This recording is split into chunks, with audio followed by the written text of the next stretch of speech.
যে ছেলেটা চায়ের দোকানের এঁঠো কাপ ধুচ্ছে রাস্তার ধারে, তাকে ডাকুন, তার কানে কানে বলুন,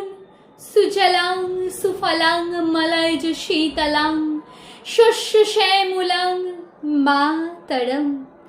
বন্দে মাতরম বন্দে মাতরম। হ্যাঁ, বেশ সুন্দর করে বলুন। যে মেয়েটা চাকরির নাম করে বনগাঁ কিংবা চাকদা থেকে রোজ সকালের ট্রেনে সেজে গুজে শহরে আসছে শরীর বেচে চাল ডাল নুন কিনতে, তাকে ডাকুন, তার কানে কানে সুরেলা কণ্ঠে বলুন,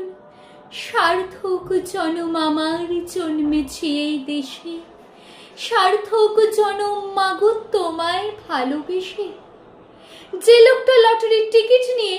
দরজায় দরজায় ঘুরছে আর বলছে, বিশ্বাস করুন আমি ভদ্রলোক,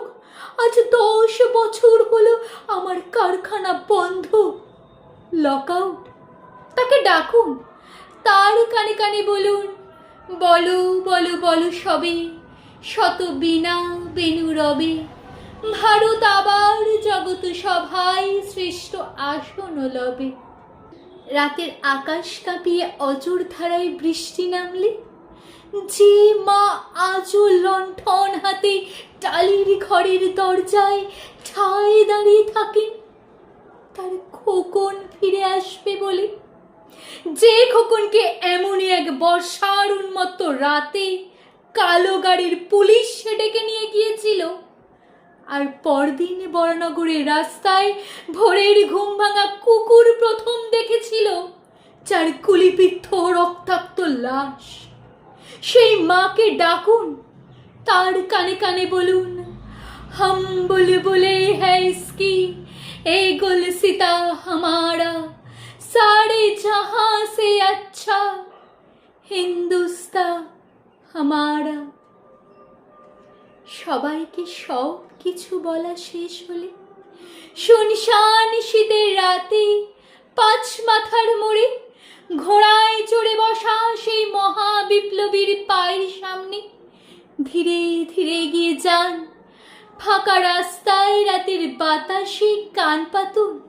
শুনতে পাবেন সেই বিপ্লবী পুরুষের বজ্র কণ্ঠ, আমি তোমাদের কাছে রক্ত চেয়েছিলাম